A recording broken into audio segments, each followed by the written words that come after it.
Hello, my name is Maria Christodulu, and I'm a clinical herbalist based in New York.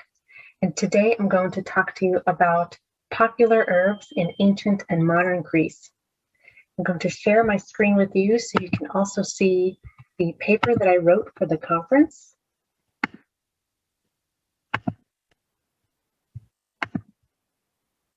And I'm going to read a little bit from it for you today. So, custom is king, proclaimed Herodotus, author of the Histories, and the ancient Greek historian considered the father of history. The well-practiced applications of herbal medicine today easily demonstrate that his proclamation still holds true. This cultural continuity of herbal customs from ancient to modern Greece provides insight into how plants can teach us timeless lessons about history, health, and the persevering character of nature itself. To fully appreciate the modern uses of herbs in modern Greece, we must first explore the history of their use dating back to ancient times, when our ancestors were uncovering scientific, medical, and philosophical truths. Herbal medicine in ancient Greece was not separate from everyday living. Herbs played a significant role in mythology, on the battlefield, at home, and in sacred temples. Today, many of these same herbs are treasured for their role in health and healing, religious ceremonies, and culinary recipes. There are many herbs that are worth exploring. Today, we will explore 4 of them: oregano, mountain tea, bay leaf, and sage. Exploring the use of these popular herbs requires an examination of myths, ancient medical texts, and surviving artworks. Let's see. Talk about oregano first. So oregano is by far the most popular herb in Greece. Among all oregano in the world, Greek oregano, which is also known as winter sweet marjoram, is considered true oregano, and it is the most pungent and strongest medicinally. The Latin botanical name origanum is derived from the Greek word meaning joy of the mountain or mountain of happiness. Greece has 10 species of the genus Origanum, including Greek oregano, Cretan oregano, and dittany, which is endemic to Crete. The herb is cultivated and wildcrafted on mountainsides across the country. In ancient mythology, Aphrodite, the goddess of love, planted the herb in her garden on Mount Olympus. The herb was woven into wedding crowns for newly married couples to ensure a happy marriage. The herb was a symbol of good luck and good health, and was often planted near homes to ward off evil spirits, and worn on the head during sleep to encourage prophetic dreams. In his book De Materia Medica, Dioscorides describes the herb as warming and helpful for encouraging flow within and out of the body.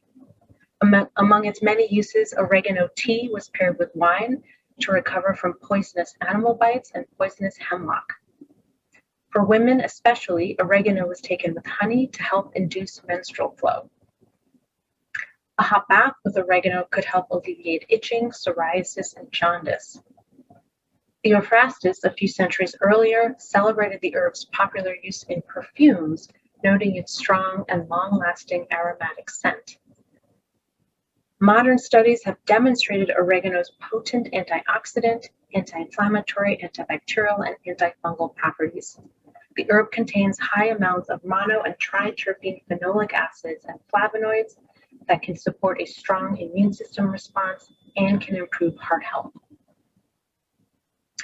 The next herb is mountain tea. So mountain tea, Cythu venu, it grows wild throughout the mountainsides of Greece and was enjoyed by shepherds in the mountains while tending to their flocks.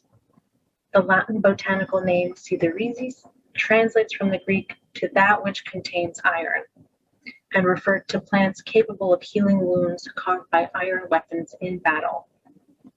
Greece has 17 indigenous mountain tea species, including those found on Mount Athos, Mount Takitos, Mount Olympus, and Mount Parnassus. In ancient Greece, this healing herb was administered directly to battle wounds as a poultice, and it was also called ironwort, and wort is an Old English word meaning a beneficial plant.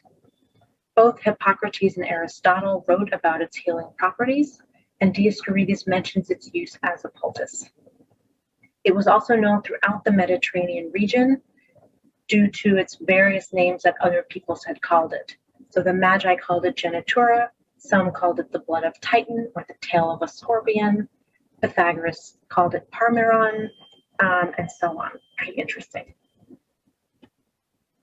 So today the herb is traditionally enjoyed as a strengthening tonic before or during sickness, especially for colds and respiratory ailments. It can also help with digestive issues and anemia. It has effective antioxidant, anti-inflammatory, and antibacterial properties that support the immune, respiratory, nervous, and digestive systems. So while there still lacks well-established clinical studies demonstrating the efficacy of the herb, traditional uses continue to be practiced and recognized. There is one scientific that used mice, but it did prove that it can reduce anxiety and provide antioxidant protection for faster recovery from illness. There is a concern about sage due to unregulated overharvesting. The Coelurioides gene is currently at risk in Greece. Bay leaf, bay laurel, in ancient and modern Greek share the same word, Daphne. It is the herb most readily associated with an ancient Greek myth. The herb grows wild throughout the country and since ancient times has been revered as an herb, symbolizing victory, honor, and protection. The branches were woven into crowns for winners of athletic games, including the Olympics, and at the Pythian Games, a competition among poets and musicians held in honor of Apollo, the god of music, poetry, and prophecy. As we all know the famous myth, Apollo was chasing the nymph Daphne because he was struck by an arrow of Eros. He fell in love with her. And she fled from him, and when she cried out for help, the gods transformed her into a bay laurel tree. Apollo was so disappointed in the loss of his love, he declared that the tree would have eternal youth, never having its leaves turn brown or falling off. According to Pausanias, a Greek geographer in the 2nd century CE, they say that the most ancient temple of Apollo was made of laurel. Apollo's most celebrated temple was at Delphi, where his oracle was highly prized and sought. The priestesses at the temple may have chewed, burned as incense, or drank bay laurel tea to induce a trance state and be able to communicate Apollo's prophecies. In both ancient Greece and Rome, the leaves were used to make crowns for kings and war heroes and was providing protection from disease and evil spirits. Dioscorides mentions it as a helpful remedy for women during a difficult childbirth, taking 6 teaspoons of the root as a drink with sweet wine.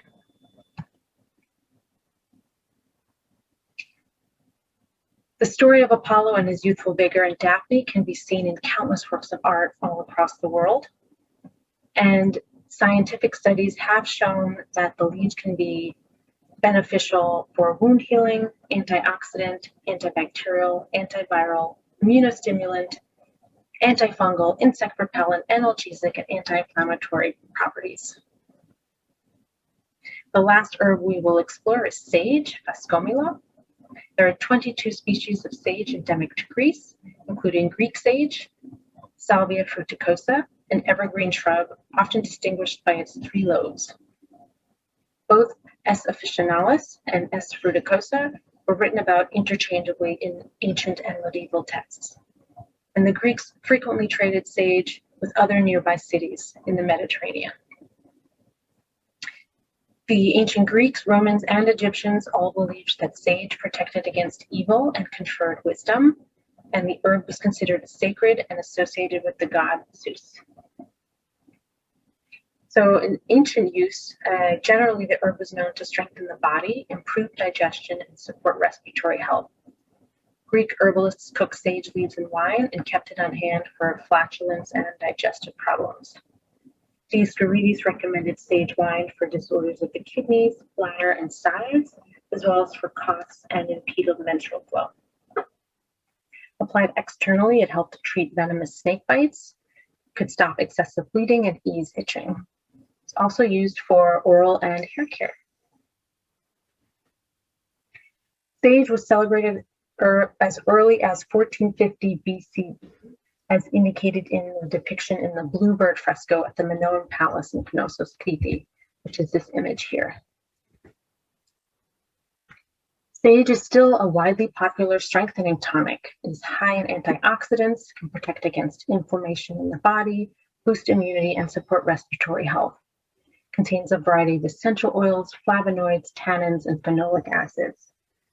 Scientific studies have shown that regular consumption of sage tea can improve memory and alleviate depression.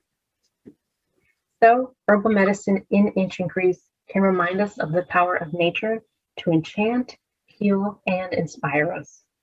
By exploring the ancient customs of 4 popular herbs and their uses in modern Greece, we can also reveal that the everlasting customs of the ancient Greeks remain strong. So great to share this with you. Please contact me if you have any questions, and enjoy the rest of the conference.